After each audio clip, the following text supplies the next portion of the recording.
अमर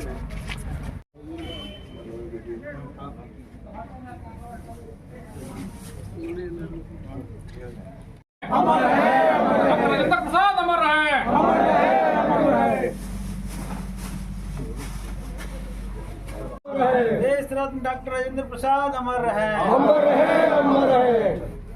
जी, सर्वप्रथम मैं डॉक्टर राजेंद्र प्रसाद की 140वीं जयंती पर उनको नमन करता हूं और पूरे इस क्षेत्र के लोगों को हार्दिक शुभकामना भी देता हूं। आपका सवाल है कि उदासी है, तो ये बात मैं आपके आने से पहले मैं चर्चा कर रहा था अपने लोगों के बीच में कि इतना दिन के रीजन में हमारे करीब हमारे राजनीतिक जीवन में इतना उदासी कभी नहीं था। कोई यहाँ व्यवस्था ही नहीं है, पूरी तरह से लग रहा है, कोई लग ही नहीं रहा है कि यहाँ कोई कार्यक्रम है, चाहे राजेंद्र प्रसाद की जयंती है। उसमें भी आज सिवान जिला अपना स्थापना दिवस समारोह भी मना रहा है, लेकिन यहाँ पर एकदम गमगीन माहौल है एक तरह से कहिए तो। किसे जिम्मेवार मानते हैं, प्रशासन को, जनप्रतिनिधि को या स्थानीय लोगों? सभी लोग जिम्मेदार है, प्रशासन भी जिम्मेवार है और जो सत्ता पक्ष के लोग हैं वो भी जिम्मेवार है, दोनों लोग जिम्मेवार हैं। अरे प्रशासन और सत्ता पक्ष दोनों तो एक ही चीज़ है, जिम्मेवारी तो उन्हीं लोगों को बनता है, विपक्ष तो करेगा नहीं। जो सत्ता पक्ष में लोग हैं उन्हीं लोगों का जिम्मेवारी है कि अच्छा से व्यवस्था होना चाहिए। अच्छा, यहाँ राजद के आप बड़े नेता हैं, तो 15-20 साल आपकी पार्टी का भी राज रहा है, बस यहाँ 15-20 साल से ये भी, जैसे में गांधी जी है, उनका जन्मस्थली कितना विकसित है, नेहरू जी हैं, यहाँ तक कि सरदार वल्लभ भाई पटेल इनके अनुयायी थे, उनका भी विश्व का सबसे बड़ा स्टैचू लगा है। क्यों राजेंद्र बाबू के साथ भेदभाव होता है? ना पहले हम लोग सत्ता में 2005 के पहले थे, चाहे बीच में थोड़ा बहुत हम लोग रहे हैं, 17 महीना और ये ज़्यादा दिन नहीं रहे हैं, लेकिन मुख्यमंत्री इधर तो नीतीश कुमार रहे हैं 20 वर्ष से, तो लगभग यही काबिज है। तो हम लोग के शासन में तो बहुत सारा काम हुआ, मोहम्मद साहबुद्दीन साहब भी कुछ काम यहाँ पर किए जो सब MP थे तो।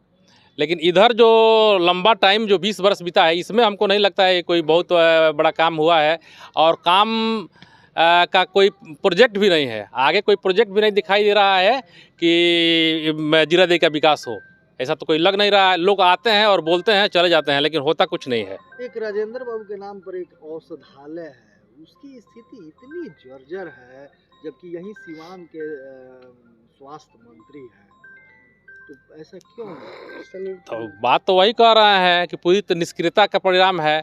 स्वास्थ्य मंत्री जी आए हैं सिवान में, उनको ध्यान देना चाहिए। हर साल राजेंद्र बाबू की जयंती पर उस औषधालय की बात उठती है, लेकिन काम नहीं होता है, यह बहुत दुख की बात है। एक बार क्या संदेश देंगे आज 3 दिसंबर? मैं पूरे देशवासियों को हार्दिक शुभकामना देता हूं और मैं चाहूँगा कि देश में अमन चैन शांति बना रहे और जीरादेई क्षेत्र का विकास हो। हरेंद्र सिंह, राजद नेता, जीरादेई। मैं सबसे पहले देश रत्न डॉक्टर राजेंद्र प्रसाद जी के जयंती पर नमन करता हूं और सभी को शुभकामनाएं देता हूं। उदासीन तो अभी हमारे गार्जियन हरेंद्र भी बताए, हम लोग आए तो पूरा मैंने खाली दिख रहा है, प्रशासन का कोई टाइम टेबल नहीं है। ये मुकुल जी जब से आए हुए हैं, पिछले बार भी उन्होंने समय दिए थे कुछ और उससे 20 मिनट पहले आए थे, आज भी समय दिए थे, उससे 25 मिनट पहले आए थे। तो ऐसे उनका समय, जब प्रशासन के पास जो DM होकर उसको समय का वैल्यू नहीं पता है कि किस समय टाइम दे रहे हैं और किस समय जा रहे हैं, तो लोग कहाँ से रहेगा। और इसमें हम प्रशासन को जिम्मेदार ठहराएंगे, जो अभी सामने जो मंत्री है उसका जिम्मेदार ठहराएंगे, जो मुख्यमंत्री है उसका जिम्मेदार ठहराएंगे।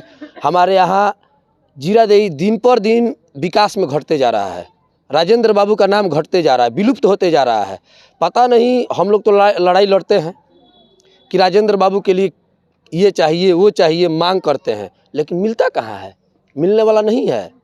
20 साल से तो हो गया। मलाल रहता है, आप लोग स्थानीय हैं और राजेंद्र बाबू के नाम पर जीरादेई में कोई विकास नहीं हुआ है, तो मलाल रहता है इसका। देखिए, हम लोग चाहते हैं कि विकास हो, हम लोग लड़ते हैं, हम लोग लिखित देते हैं।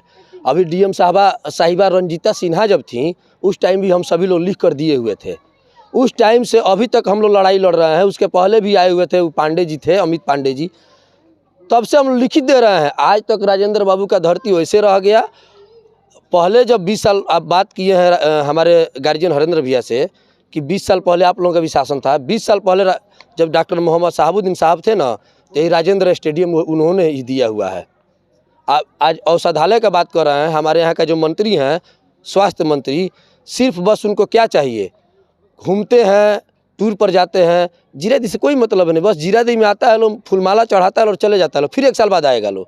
और औषधालय क्या ध्यान रहेगा उनका, मंत्री हैं, उन लोगों को चाहिए कि भाई हमारा बस चेट पेट सब गर्म रहे, जनता से कोई मतलब नहीं, राजेंद्र बाबू की धरती से कोई मतलब नहीं है। जीरादेई महोत्सव पिछले बार आपके धरती पर हुआ था, कई कार्यक्रम हुए थे, नीली रोशनी से सजाने की बात हुई थी इस पूरे परिसर को, कुछ दिखाई नहीं दे रहा है। जीरादेई महोत्सव जो हुआ था, स्थापना दिवस जिला का भी है आज, तो जीरादेई जो महोत्सव हुआ था उसमें हुआ था कि हर साल होगा, इस साल तो दिख ही नहीं रहा है। जीरादेई के नाम पर हर साल महोत्सव मनाया जाएगा, इस साल नहीं दिखा। राजेंद्र बाबू का आज जन्मदिन है, तो क्या मांग करेंगे आप प्रशासन? देखिए, प्रशासन से भी मांग करेंगे और सरकार से भी मांग करेंगे कि राजेंद्र बाबू को धरती जो है एक बहुत बड़ी माने स्वतंत्रता सेनानी की धरती है, प्रथम राष्ट्रपति रह चुके हैं, आज 20 साल हो गया, कोई आज तक एगो राष्ट्रपति तक नहीं आए। और यहाँ पर जो बड़े बड़े नेता लोग आते हैं पटना से चलकर माला पहनाकर चले जाते हैं, ये काम करना बंद करें, न तो आने वाले अगला जो साल होगा हम लोग जनता नहीं, यहाँ का पूरा जनता और ये जो यहाँ का ग्रामीण स्थानीय लोग हैं, हम लोग 1000, 2000, 5000 लोग खड़ा होंगे। और सरकार से कोई भी मंत्री आता है, कोई भी अगर डीएमएसपी आता है, हम लोग आगे रोकने का काम करेंगे और यहाँ माल्यार्पण नहीं करने देंगे, सिर्फ ग्रामीण जनता ही माल्यार्पण करेगी। और जब जा रहा है धरातल में तो जाने दें, लेकिन अब हम लोग आने नहीं देंगे, हम लोग ये अब काम करेंगे। दीपक यादव, बीडीसी, सहराजत नेता, सिवान। सबसे पहले तो देश के महान स्वतंत्रता संग्राम सेनानी, आज़ाद भारत के प्रथम राष्ट्रपति, देश रत्न डॉक्टर राजेंद्र प्रसाद जी का आज जन्मदिन है। इस मौके पर मैं उन्हें नमन करता हूं और साथ ही साथ इस मौके पर संपूर्ण जीरादेई वासियों को इस बात का गर्व है कि हमारी इस धरती से उन्होंने पैदा होकर के और महान संघर्ष चलाते हुए देश के सर्वोच्च कुर्सी पर बैठने का गौरव प्राप्त किया था। इसके लिए हम सब गर्वान्वित हैं, हम सबको शुभकामना देते हैं। जहाँ तक उदास की बात है तो यह राष्ट्रीय स्तर का स्थल हो चुका है और पिछले दिनों हमारी जो पर्यावरण क्या कहते हैं पर्यटक उद्योग के सेक्रेटरी जब बने थे, अध्यक्ष बने थे हमारे पार्टी के विधायक कामरेड सत्यदेव जी, तो यहाँ दौरा किया था। उससे पहले जानते हैं कि विजय कुमार सिन्हा जी जब बिहार के विधानसभा अध्यक्ष हुए थे तो उन्होंने भी दौरा किया था।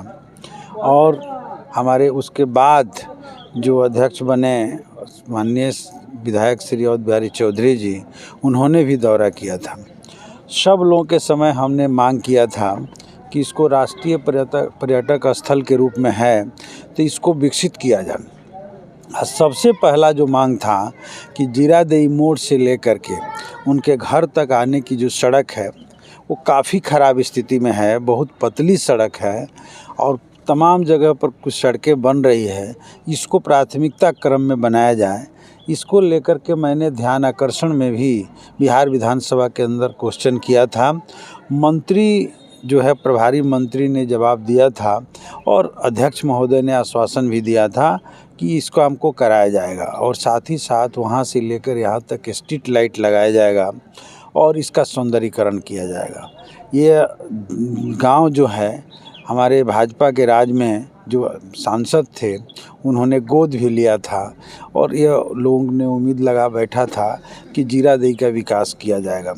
लेकिन दुर्भाग्य की बात है कि आज भी अपने दशा पर ये इलाका, ये गांव, ये धरती रो रहा है, कुछ नहीं हो रहा है। जीरादेई से क्या कारण है? जैसे मानिए कि महात्मा गांधी जी का जो जन्मस्थली है वो कितना विकसित है, नेहरू जी का, सरदार वल्लभ भाई पटेल का विश्व का सबसे बड़ा स्टैचू, जीरादेई में खास करके राजेंद्र बाबू के साथ इस तरह भेदभाव किसे जिम्मेवार मानते हैं? देखिए, सरकार सीधे तौर पे जिम्मेवार है और हम समझ रहे हैं कि सरकार को यह पहल लेने की ज़रूरत है। अभी जो बिहार के भीतर पथ निर्माण विभाग से जो सड़कें स्वीकृत की गई है उस सड़कों में यहाँ का भी डीपीआर बनाकर गया हुआ था और हमें पूरा भरोसा था कि ये सड़क जो है स्वीकृत हो जाएगा और कम से कम राजेंद्र बाबू के घर तक और जमापुर बाज़ार तक जाने वाली जो सड़क है वो चौड़ी हो जाएगी, लोगों को सुविधाएं मिल जाएंगी। और चूँकि यहाँ बाहर से भी लोग आते रहते हैं तो उनको आने जाने में सुविधाएं हो जाएगी।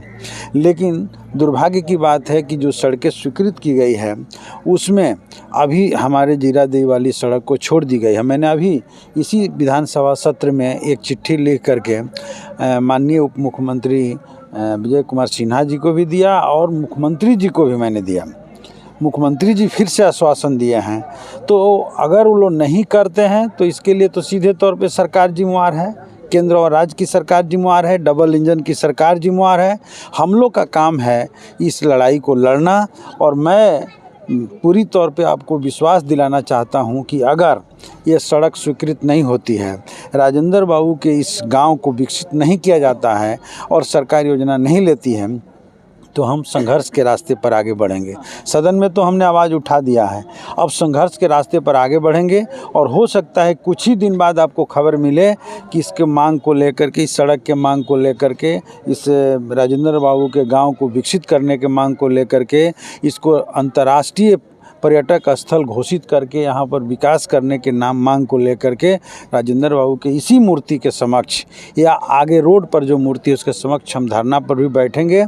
ये आपको कुछ दिन में सुनने को मिलेगा। हमारी योजना है कि किसी भी सूरत में हमको यहाँ के जनता ने जो सम्मान दिया है उस सम्मान के लिए, चूँकि हमने लड़ाई का रास्ता तय किया है, लड़ेंगे। एक औषधालय भी है डॉक्टर राजेंद्र बाबू के नाम पर, उसकी स्थिति तो बद से बदतर है। बिल्कुल, उसको भी हम लोग जो है पिछले दिनों मांग किया था कि उसको भी कम से कम जीर्णोद्धार हो, लेकिन वो बदतर क्या है, वो तो चल ही नहीं रहा है, वो तो खंडहर में तब्दील हो चुका है, उसका नामो निशान तक मिट गया है। बताइए, जो ये केवल राजेंद्र बाबू हमारे देश के राष्ट्रपति ही नहीं थे, बल्कि हमारे देश के एक महान धरोहर के रूप में, स्वतंत्रता संग्राम सेनानी के रूप में, ये वही धरती है जहाँ आज़ादी की लड़ाई में महात्मा गांधी आकर के ठहरा करते हैं और उस सारा चिन्ह आज भी यहाँ पर उनके घरों में मौजूद है। बड़े बड़े नेता यहाँ आते थे और ये जगह इतना उपेक्षित है जिस पर अफसोस होता है। हम लोग तो मान लेते हैं 4 साल से विधायक हैं, एक अवसर मिला हुआ है, हम लोग इस लड़ाई को आगे बढ़ा रहे हैं, लेकिन अभी तक जो लोग आए हैं वो निश्चित तौर पे हमारे लिए बहुत कभी कभी हम शर्मिंदा होते हैं कि किसी ने कुछ नहीं करा पाया और हमने इसको आगे बढ़ाने का रास्ता तय किया है। और इस मौके पर मैं संपूर्ण जीरादेई वासियों से भी कहूँगा कि इस लड़ाई में आप हमारा साथ दें। हम विश्वास दिलाते हैं कि वो लोग ये करें ना करें, लेकिन हम लड़ करके इस धरती को आगे बढ़ाने का काम करेंगे।